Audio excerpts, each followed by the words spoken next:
जय जय रघुवीर समर्थ। जय जय रघुवीर समर्थ। जय जय रघुवीर समर्थ।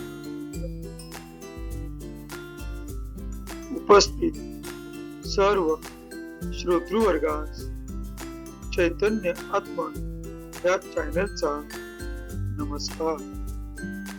आजच्या या ग्रंथ वाचनाच्या उपक्रमात आपणा सर्वांचे हार्दिक स्वागत।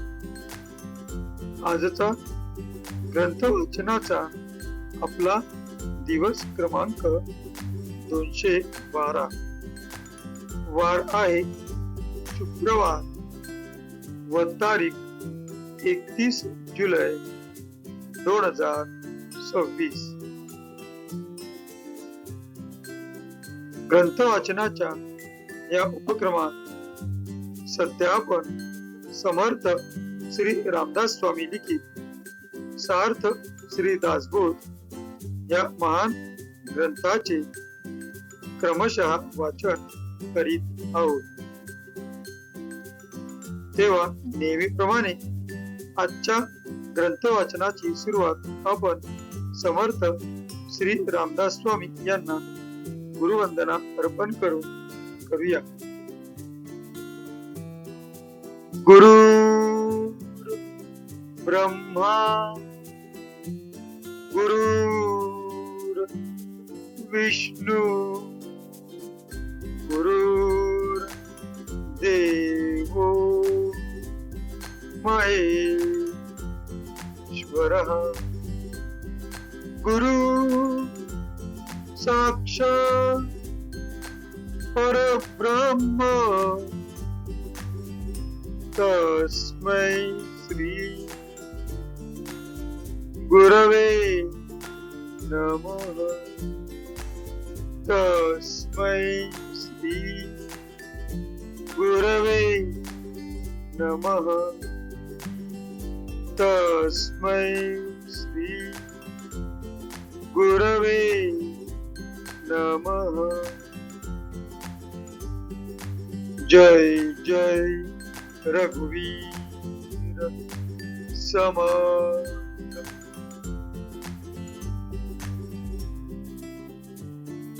आता आपण सार्थ श्री दासबोध या ग्रंथाच्या श्रवणाच्या फलश्रुतीचे महत्व वाचूया।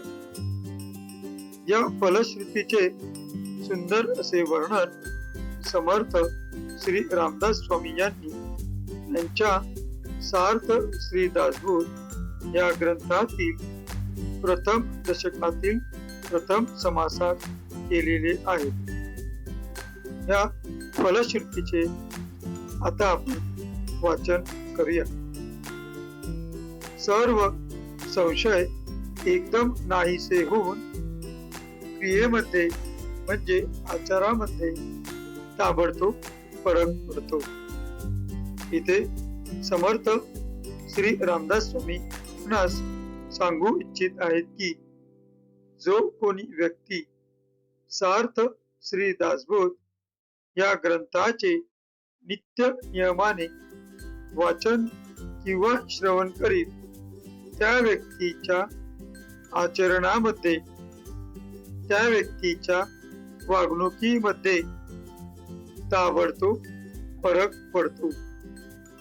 सायुज्य मुक्तीचे रहस्य कळून येऊन तिच्या प्राप्तीचा सुलभ मार्ग सापडतो। दुसऱ्या बिकट साधनांचे कारण पडत नाही।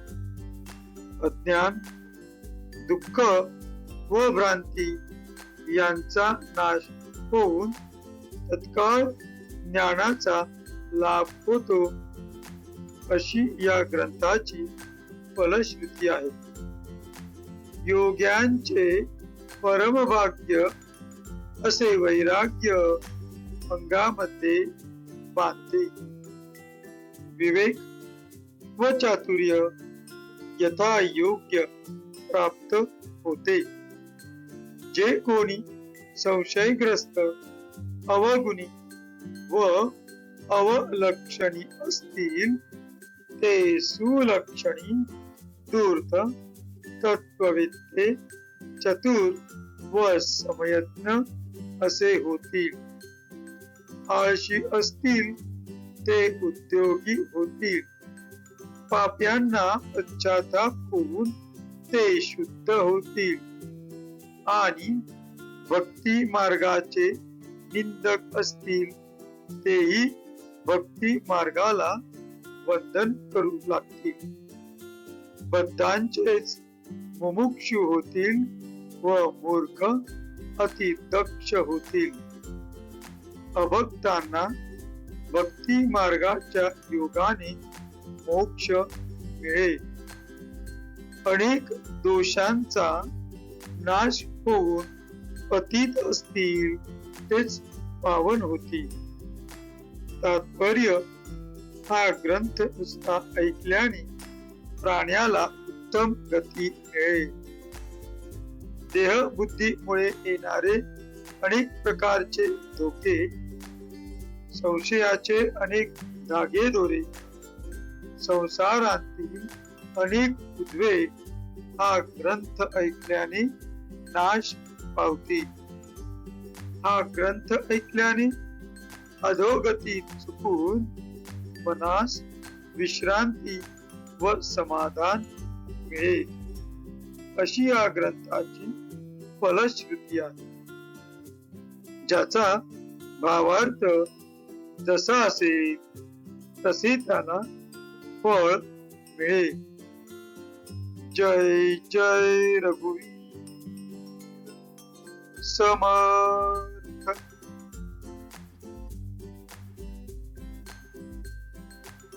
आता आपण सार्थक श्री दासबोध या ग्रंथाच्या क्रमशः वाचनास सुरुवात करीत आहोत.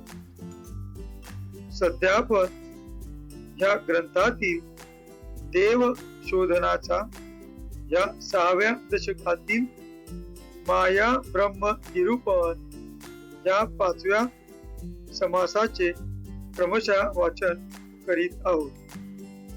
मागील भागात आपण या समासातील पहिल्या 10 ओव्यांचे त्यांच्या मराठीतील अर्थासहित वाचन केले होते. आज आपण त्या पुढील 10 ओव्यांचे वाचन करणार आहोत. आपणासमोर जे पृष्ठ दिसत आहे त्या पृष्ठातील शेवटची ओळ सकळ माया विस्तारली या शब्दांनी सुरू होते. तर तेथूनच आपण आजच्या ग्रंथ वाचनास सुरुवात करीत आहोत. सकळ माया विस्तारली, ब्रह्मस्थिती आच्छादली, परी ते निवडून घेतली, साधू जनी गोंडाळ सांडून नीर येईजे, नीर सांडून क्षीर सेविजे, माया सांडून अनुभविजे, ब्रह्म तैसे, ब्रह्म आकाशा ऐसे निवड, माया वसुंधरा डहूळ, ब्रह्म सूक्ष्म, माया केवळ स्थूल रूपी, ब्रह्म ते अप्रत्यक्ष असे, माया ते प्रत्यक्ष दिसे, ब्रह्म ते समची असे, माया ते विषम रूपी, माया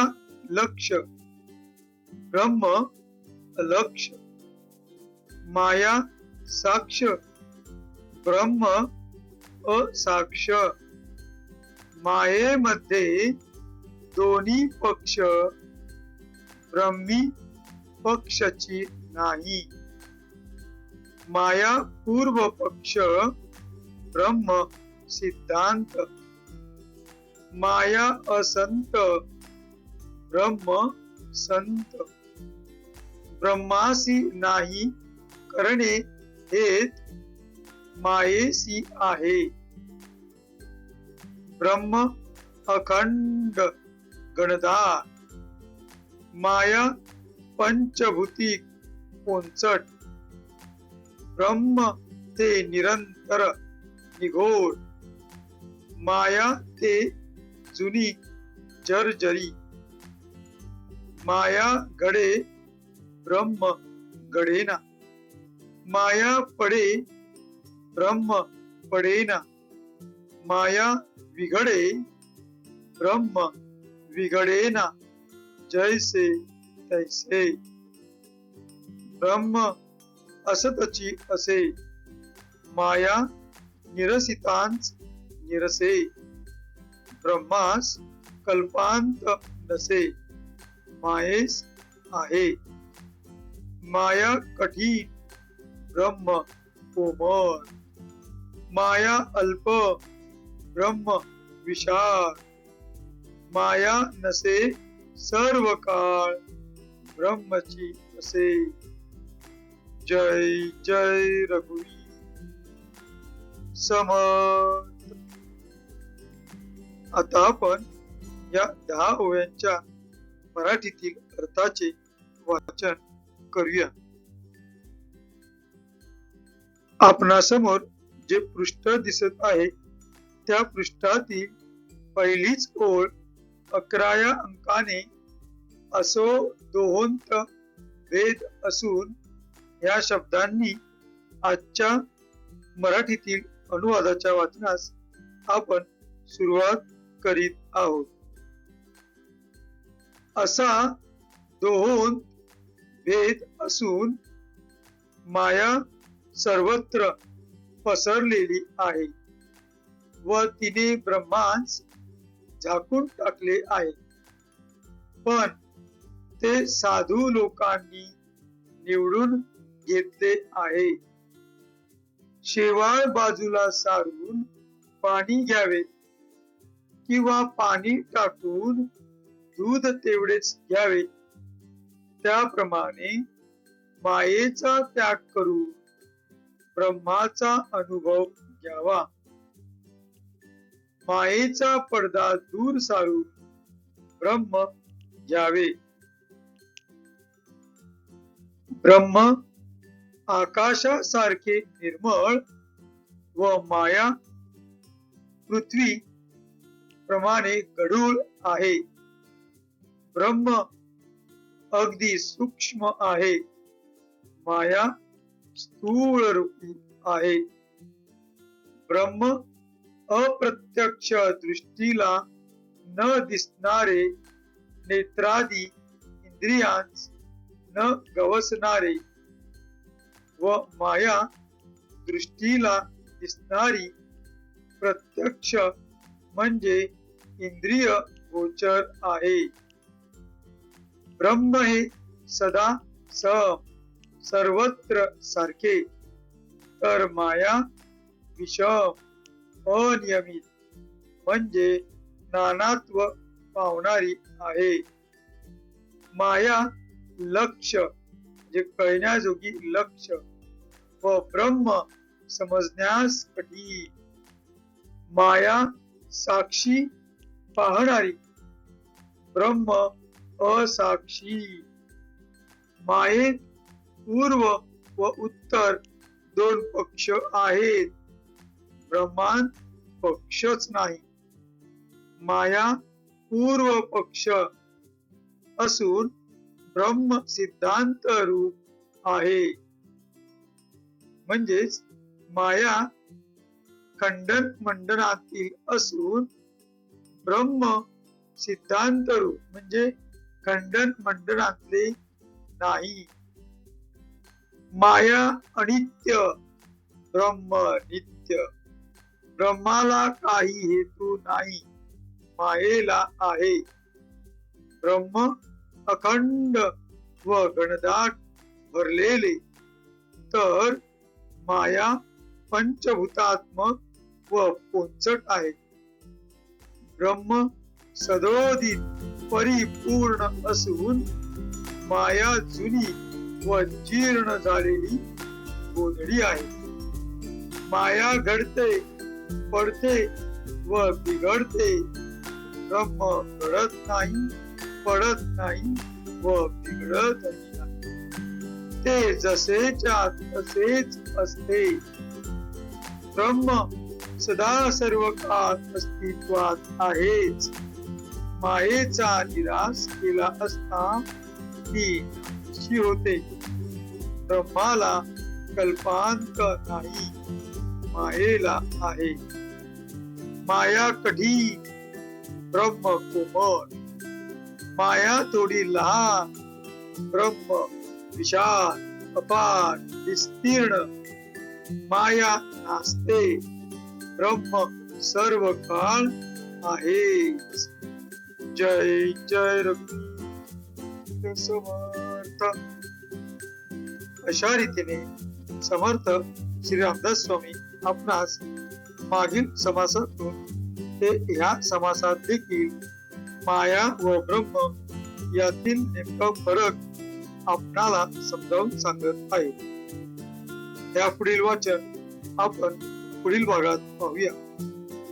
आता कृतज्ञतापूर्वक समर्थ श्री रामदास स्वामी यांना वंदन करून आजच्या या ग्रंथ वाचनाच्या भागाची आपण सांगता करूया. शुकासारिके पूर्ण वैराग्य जाचे. वसिष्ठा परी ज्ञान योगेश्वराचे. कवी वाल्मिका सारिका मान्य ऐसा. नमस्कार माझा सद्गुरु रामदासा. जय जय रघुवीर समर्थ.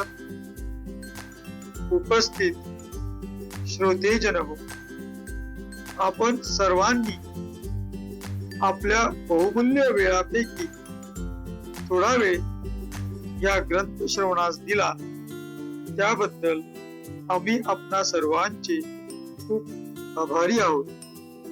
आपणा सर्वांना अनेक अनेक धन्यवाद व एक नम्र निवेदन.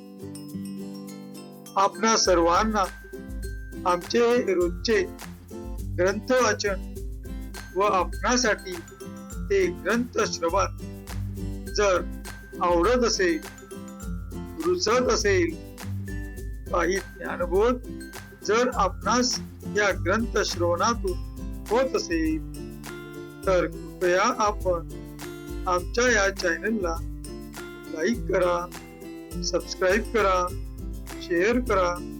काही सुचवावयाचे असल्यास कमेंट मध्ये तसे लिहा ही आपणा सर्वांना नम्र विनंती. भेटू पुढल्या भागात. जय जय रघुवीर समर्थ.